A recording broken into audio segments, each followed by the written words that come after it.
Please listen carefully. Hello. Good morning, good afternoon, good night. Thank you for joining the Boxing Wire. I'm your host, Gabriel Hernandez, as always. Thank you so much for joining me. Once again, this is just going to be a quick hitter. If you heard the last episode, that was kind of a long one. I covered the Superfly 3 fight over the weekend at the LA Forum, formerly the home of the Lakers. I was in attendance covering, so because of that, I missed a little bit of the fights over the weekend. As you saw in the last episode, episode 12, we covered a little bit of Garcia versus Sean Porter. And this podcast is going to be a quick news update. Once again, you can follow the Boxing Wire at theboxingwire.com. Just go to theboxingwire.com for everything: the podcasts, articles, news. Twitter at the Boxing Wire, Facebook at the Boxing Wire is our Facebook page, Instagram at the Boxing Wire. So any of those social media, please add me, like, share. Anything you can do to help, I really appreciate it. That's how we help this thing grow. The Boxing Wire. I mean, this is episode 13 now. Wow, lucky 13. And what we're gonna talk about today. Over the weekend, I had a chance yesterday to watch a couple fights that I missed. Also, there was a press release today by Top Rank, and then I'm also gonna tell you guys about the fight week media schedule for Canelo Triple G there in Las Vegas. So if you're out, unfortunately I'm not going to be out there covering the fight. I will be covering a fight on Friday, an ESPN fight. Jose Ramirez will be the main event there. So I'll be covering that in Fresno on Friday. So I'll probably be doing a podcast later in the week about that. And then also a podcast obviously about Saturday's huge pay-per-view card between Triple G and Canelo.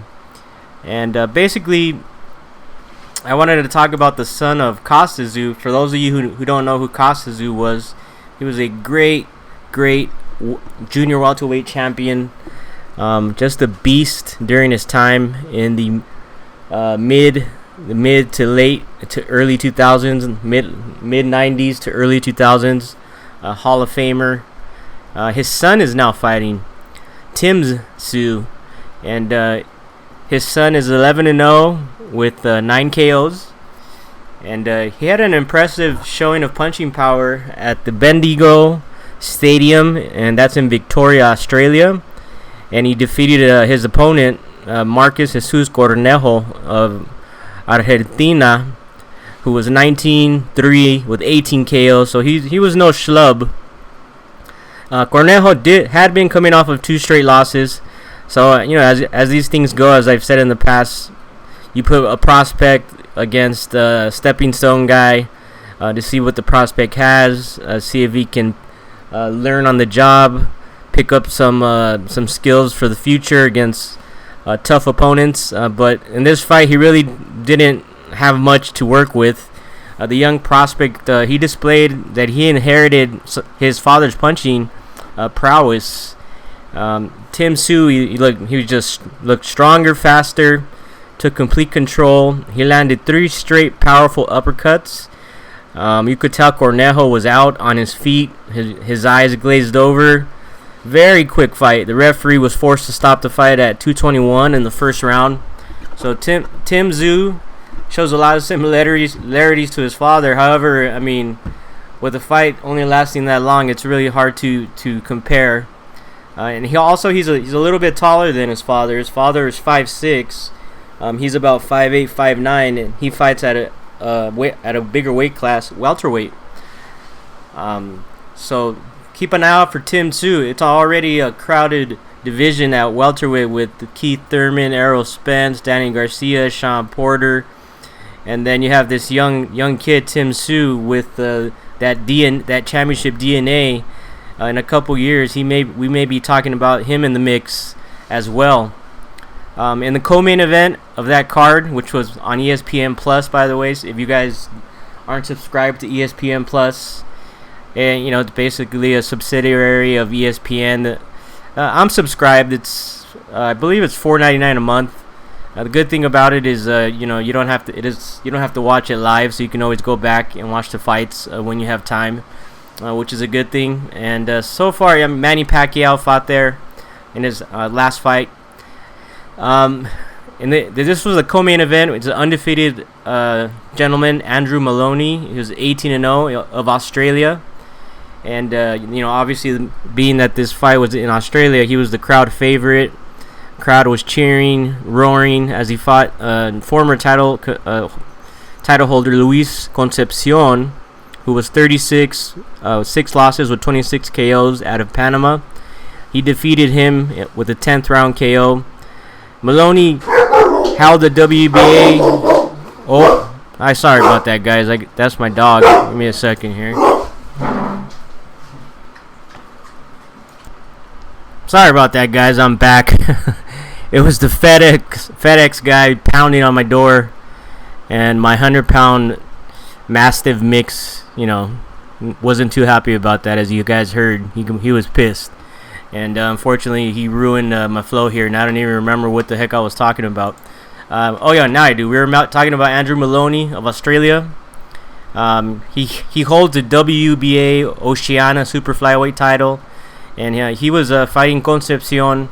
It's basically a world title eliminator for the WBA, so the winner of this fight gets a shot at the title, at that Super Flyweight title. Maloney basically was in control the whole fight, landing good lead right hands, consistently worked the body throughout the fight, allowed him to control the bout. Concepcion, obviously because of his veteran grit, he wouldn't let up. However, in the 10th and the final round, Maloney landed 2 huge right hands, followed by a barrage of unanswered punches, which forced the referee to stop the bout at 158 of the last and final round. It really wouldn't have mattered. He was in control the whole time, so he would have won by decision anyways. Also, Top Rank just sent out a press release today. They announced their partnership with Frank Warren's Queensberry promotion.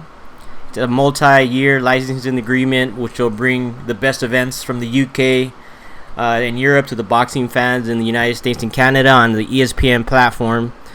So as you know, Top Rank's using that ESPN Plus platform. So now Frank Warren, I guess, is going to go ahead and attempt to do the same thing with his own fighters. The first show under the agreement will be on October 6th in Morningside Arena in England. The main event is going to be number 2 Jack El Gato Catterall, and he's going to fight against O'Hara Davies. So we're looking forward to that. Keep that on your calendar. Another thing I wanted to talk about, I had to look it up on YouTube because I missed it. Amir Khan won this weekend, but once again, he had to get off the canvas to defeat his opponent, Samuel Vargas. Amir Khan, former junior welterweight champion. He's 31 years old. It's not that old. He seems like he's been around forever. He was doing well. He looked quick as usual. He's got impressive hand speed. He put Vargas down early on in the second round. Khan, though, in the final seconds of the second round, he was knocked down by Vargas. So, as we know, Khan, who's very skilled, great hand speed, he landed a nice left hook, right hand combo, stunned Khan and the capacity crowd with his knockdown. But as per usual, Khan was able to show, good, clean combinations throughout the fight. He survived the knockdown, recorded a second knockdown of Vargas in the third. But as we all know, his Achilles heel seems to be his chin. It always seems to keep him from stopping his opponent. Always seems to keep him from getting to that upper echelon level of fighter, as we saw against when he fought Canelo a couple years back. Vargas, he's a tough veteran, but clearly at a lower tier, not a top welterweight. He had been previously knocked out by Errol Spence and Danny Garcia in his career. So just to give you an idea of the type of opponent Cal Brook was ringside watching. There's been talk for about a year now about those two guys matching up, Cal Brook and Khan, obviously both being from England. Also, there's been talk Khan and Pacquiao, but we'll see what happens with that. Also, lastly, what I wanted to talk about was give you guys the info for the fight week in Vegas. If you're in Vegas, if you're going to go there, great. It's going to be awesome. You probably want the info. If you want the full fight schedule, you can go to theboxingwire.com. I'll go ahead and post the media schedule there for you guys. If not, basically on Tuesday, the media center is going to open there at the MGM Grand, the David Copperfield Theater. Hopefully it's there. Hopefully it hasn't disappeared. That's a joke, by the way. So basically the fighters are going to arrive in the MGM Grand main lobby. Chocolatito versus Moises Fuentes are going to arrive first at 12. Then you have David Lemieux and Gary O'Sullivan arriving at 12:15. You have Jaime Munguia and Brandon Cook arriving at 12:30. And then separately you have Triple G arriving at 12:45. And then you have Canelo arriving at 1:15. And you can actually watch this event live on facebook.com/goldenboyboxing. So for those of you who have time, if you're not at work at that time, or if you're in the area, like I said, and you're going to be at the fight anyways, this is the info. Get there around 12. You'll get to see all the fighters, get some pictures, maybe some autographs. On Wednesday, it's the final press conference. That's going to be at the MGM Grand KA Theater, and that begins at 12 o'clock. This is for media only, obviously, but you can also see this on the Facebook page again on Golden Boy Boxing, or even on HBO's YouTube page. So if you want to see that, that's going to be at 12 p.m. noon on Wednesday. So take a look at that. And then at 3 o'clock, there's going to be the undercard media workout. So you're going to... The media workout at 3 p.m. on Wednesday is actually open to the public, so you guys can go take a look. That's going to be at the MGM Grand Casino floor. It's next to the race and sportsbook. Virgil Ortiz Jr. and Alexis Rocha at 3. Brandon Cook and Moises Fuentes at 3:30. Chocolatito Gonzalez and Gary O'Sullivan at 4. David Lemieux and Jaime Munguia at 4:30.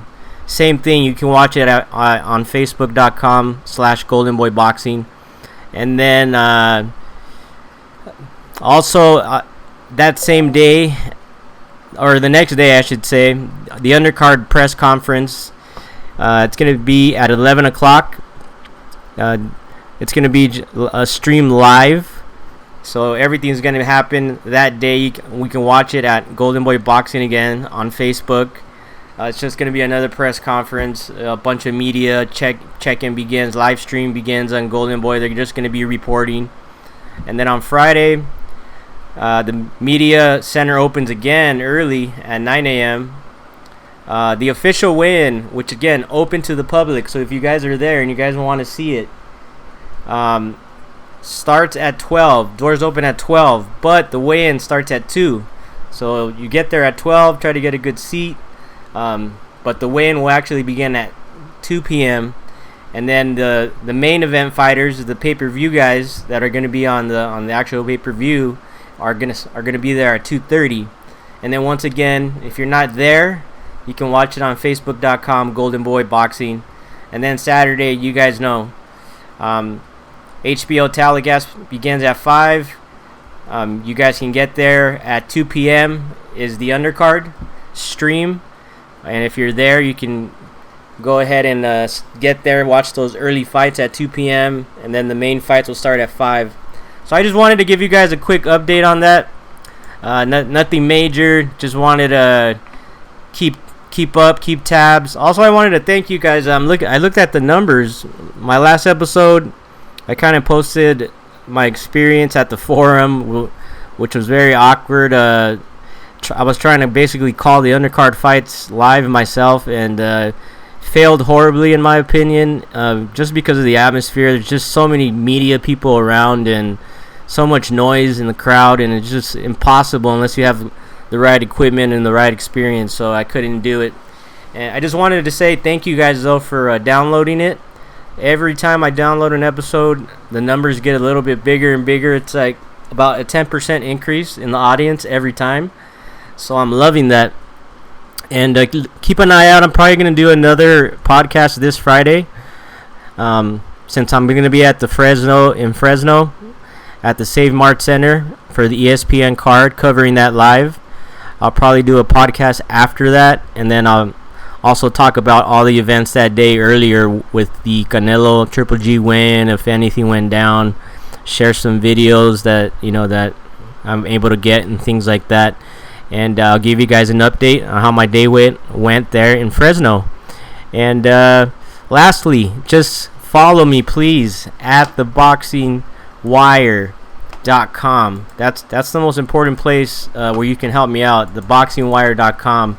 And then however you're listening, because I'm on 14 different platforms, so I'm not really sure how people are listening, but I'm obviously on the Android app. So if you're listening on Android, on Facebook, Google Play, iHeart, if you're listening on your iPhone through iTunes, if you're listening directly through my website, if you're listening on Spotify, Tumblr, on YouTube, and however you're listening, most important thing for you to do for me right now is just go ahead and subscribe or like, or basically so that every single episode will automatically download into your feed, and it'll alert you when I have new content coming out.